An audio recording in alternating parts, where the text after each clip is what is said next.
Hi, this is Lane8492. This is the first of three true crime story videos I'll be doing today. The first one is of the case of Paul Warner Powell up in Virginia.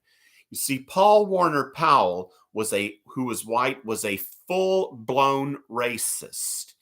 He was red hot angry knowing that a close friend and acquaintance of his, 16-year-old Stacie Lynn Reed, was apparently in an interracial relationship with a black guy. By the way, Stacie Lynn Reed was 16.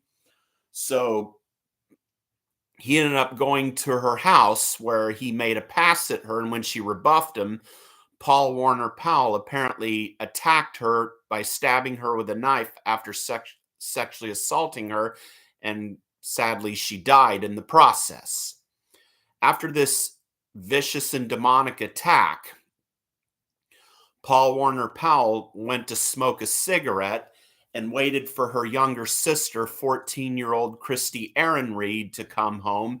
And there, Paul Warner Powell attacked her with a knife and sexually assaulted her as well. But thankfully, by the grace of God, Kristi Erin Reed survived. And when the mother discovered the horrific scene when she got home, she called the police. And the police asked Kristi Erin Reed, did she know who did this?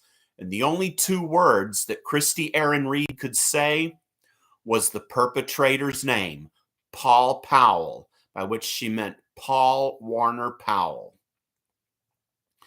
And when he was arrested, Paul Warner Powell pretty much admitted to everything he did.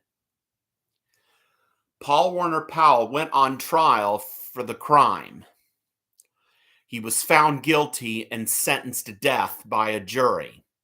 However, Paul Warner Powell's death sentence was overturned on a technicality, and thinking that he had gotten off easily scot-free, Paul Warner Powell sent one of the worst, cruel, and inhuman demonic letters to the prosecutor taunting him.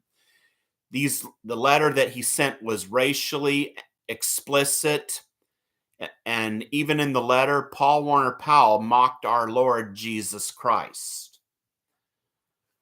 In the letter, Paul Warner Powell called Stacie Lynn Reed a race traitor whore. And Paul Warner Powell said in the letter that he would target enemies of the white race.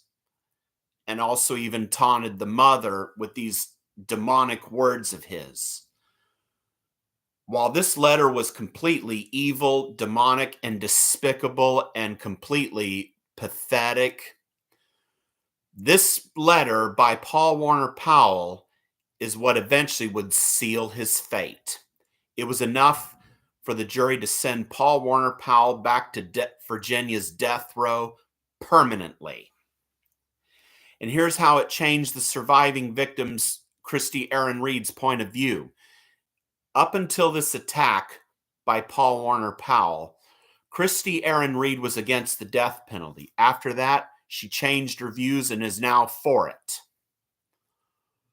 Eventually, Paul Warner Powell's appeals ran out, and he chose to die in Virginia's electric chair. And on March 18th, 2010, Paul Warner Powell was put to death in Virginia's electric chair. Kristi Erin Reed, who survived the attack, witnessed Paul Warner Powell die in Virginia's electric chair.